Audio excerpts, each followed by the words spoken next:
کیونکہ گل میدان محشر دی ہے نا۔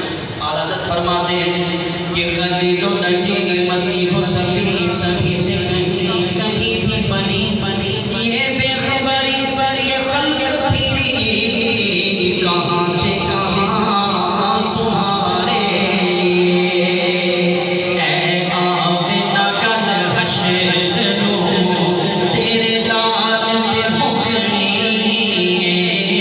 اے آمنہ گل حشر نو تیرے لال تے مکڑی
ہر نبی علیہ السلام اپنے اپنے وقت میں آئے ہیں۔ قرآن میں اللہ تعالیٰ نے ان سے وعدہ لیا کہ میرے محبوب کو ماننا ہے، میرے محبوب کو ماننا ہے۔ اپنے اپنے وقت میں آئے اور حضور علیہ السلام کی آمد کا اعلان فرمایا، انہیں نبوت بھی عطا کی، شریعت بھی عطا کی اور کلمہ بھی عطا کیا۔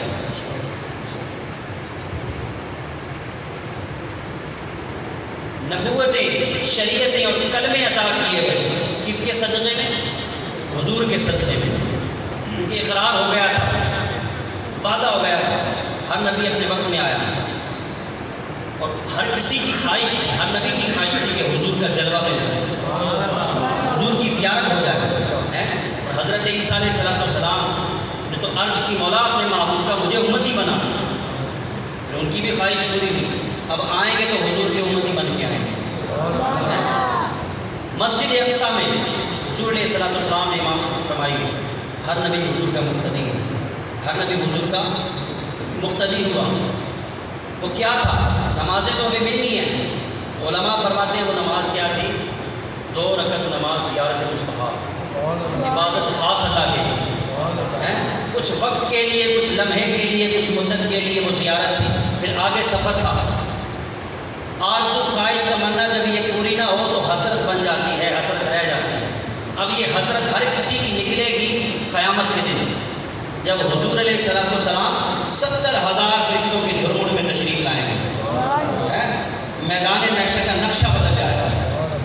اب حضور کی آمد ہو رہی ہے میدان محشر میں۔ اب دیکھیے شاعر نے جو بات کہی، اس لیے میں نے وضاحت کی۔ شاعر کہتے ہیں کہ یوسف نے حسین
کہتے سبحان اللہ. وہ جس کے لیے محفل کون سجی ہے.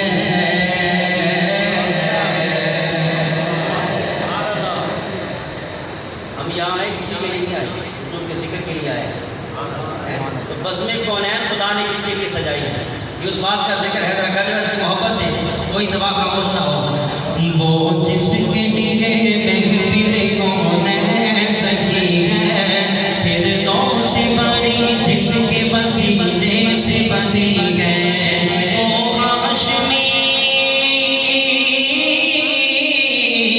وہ ہاشمی پاکی مدنی العربی ہے. وہ میرا نبی میرا نبی میرا نبی ہے. وہ میرا نبی میرا نبی میرا نبی ہے. وہ میرا نبی ہے. آپ کا بھی ہے, سیدھا ہاتھ اٹھائیے, اظہار کیجیے. قیامت کے دن یہ زبانیں بند ہو جائیں گی, انسان کی اعلیٰ گواہی دیں گی.